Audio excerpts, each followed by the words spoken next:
dalam fenomena. Tiada yang dapat disaksikan melainkan Allah Subhanahu Wa Taala. Mereka tidak bersewujud itu melainkan kepada Al-Haq, ini Allah SWT sahaja. Sehingga berlaku kecelaruan terhadap keadaan beberapa orang wali Allah. Ini disebabkan pada fahaman menempatkan Allah SWT pada tempat tertentu, al-hulul dan penyatuan Allah SWT dengan makhluk, al-ittihad. Kedua fahaman ini adalah fahaman yang sesat, ya, jadi tak ada tuan. Kalau kata berlaku percantuman antara Allah dengan makhluk, ini fahaman yang sesat, ya. Allah Ta'ala itu mana boleh bercantum dengan makhluk, kerana hakikat Allah itu tak sama seperti hakikat makhluk, kan? Wallahu a'lam.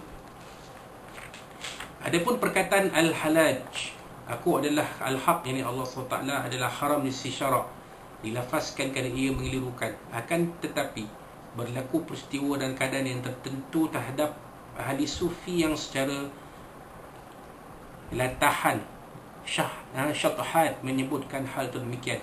Namun para ulama telah mentakwilkan perkataan itu semunasabah yang difikirkan perlu dengan keadaan ahli sufi tersebut, ya. Jadi ya, kadang-kadang ilmu hakikat itu berbeza, jadi kita tak boleh menyifatkan Allah SWT itu, aku adalah al-haq, itu tak betul, Tetapi apa yang disebut ahli sufi itu sebenarnya adalah mungkin ibarat saja ataupun perumpamaan saja. Contoh macam ada ahli sufi kata Allah Ta'ala dalam kocik aku. Jadi sebenarnya bukan Allah Ta'ala itu, tetapi maksudnya nak menyatakan bahawa Allah SWT itu ada di mana-mana, ya. Dia tidak bertempat. Kita boleh kata atas, bawah, kiri, kanan, tak boleh, begitulah keadaannya, wallahu a'lam. Kesimpulan, wajib ke atas segala tiap mukallaf beriman dengan wujudan Allah SWT. Berkenaan dengan hakikat wujud itu, adakah ia sifat ataupun sebaliknya, tidak wajib diketahui secara terperinci kerana ia termasuk dalam permasalahan yang sulit dalam perbahasan ilmu sifat 20. Setakat kita sebagai seorang mukallaf, kita wajib percaya bahawa sifat Allah SWT pertama itu ialah wujud ataupun ada. Cukup. Tak payah nak fikir ada tu macam mana. Sebab tu Nabi melarang kita. Nabi suruh kita fikir tentang kejadian Allah, bukan berfikir tentang zat Allah SWT. Tafakkaru fi khalqillah wala tatafakkaru fillah. Berfikir tentang kejadian Allah, baru kamu nampak macam mana dikatakan Allah Ta'ala tu ada. Ini kejadian kita ni, tengok manusia ada hidup ada mati, haiwan ada hidup ada mati, tempat ada hidup mati, mana alam esok pun ada hidup ada mati. Jadi tinggal hidup selama-lamanya daripada mula habis sampai akhir, tak ada penghujung, tak ada awal, tak ada hujung, ialah hanya Allah SWT. Itu pun kita boleh fikir, Namun menafikan wujudan Allah SWT akan menyebabkan seorang itu menjadi kafir. Hal ini berlaku dalam kalangan segelintir masyarakat yang menafikan wujudan pencipta bagi alam semesta. Memang ada, yang kita sebut dalam kuliah-kuliah yang lalu, golongan yang tak percaya adanya Tuhan ataupun etis, memang ada.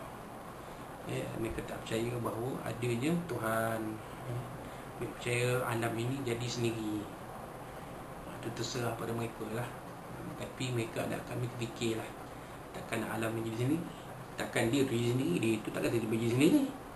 Mesti ada Tuhan yang menciptakan dia, menciptakan maknya, menciptakan atuk nenek dia, menciptakan moyang dia sampai kepada Nabi Adam AS. Ada yang menciptakan Nabi Adam AS, iaitu Allah Subhanahu Wa Ta'ala, Bahkan mereka mengatakan alam ini terjadi dengan sendirinya dan segala hal benda yang melalui proses perubahan fizikal, kemusnahan, penuaan dan lain-lainnya adalah disebabkan perubahan masa.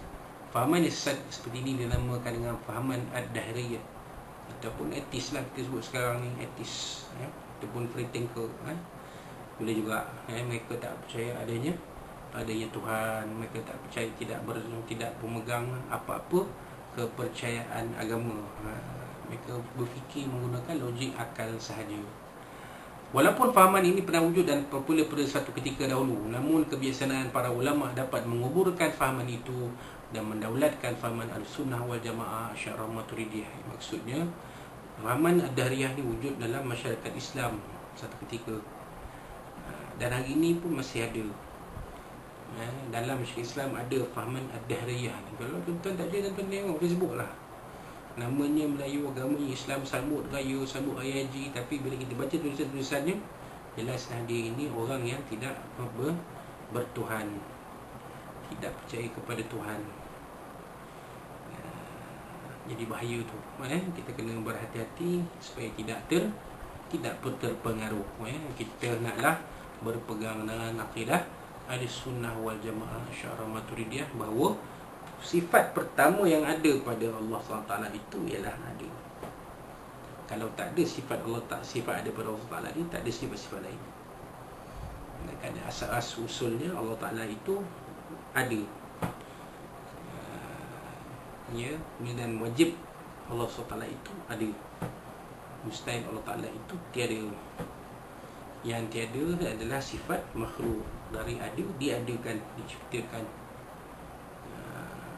dimatikan, dan bagi manusia dibangunkan semula selepas alam kubur berakhir, alam dunia berakhir, berpindah ke alam, bertukar ke alam akhirat. Manusia dibangkitkan semula untuk melalui alam akhirat itu selama-lamanya, sama ada di syurga ataupun di neraka, wal'azubillah.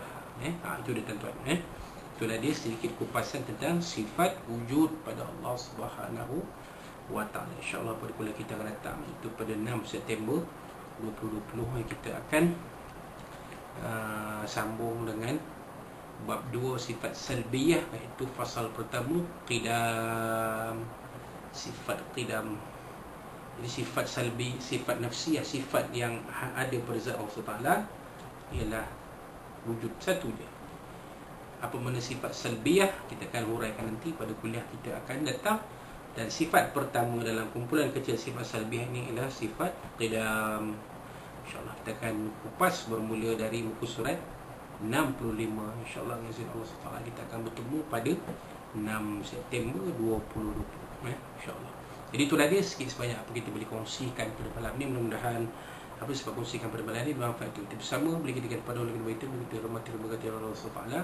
Kita bersama-sama kita akan bagi dunia sahabat fiat. Dan kalau ada perpisah sampai kita kasar bahasa dalam bicara sangat semua dari Allah SWT, dia bisa menjadi tuan-tuan dan puan-puan sekalian ni. Wallahu salam warahmatullahi wabarakatuh. Kita akhiri kuliah kita malam ni dengan tasbih al-kafarah salatul rasul.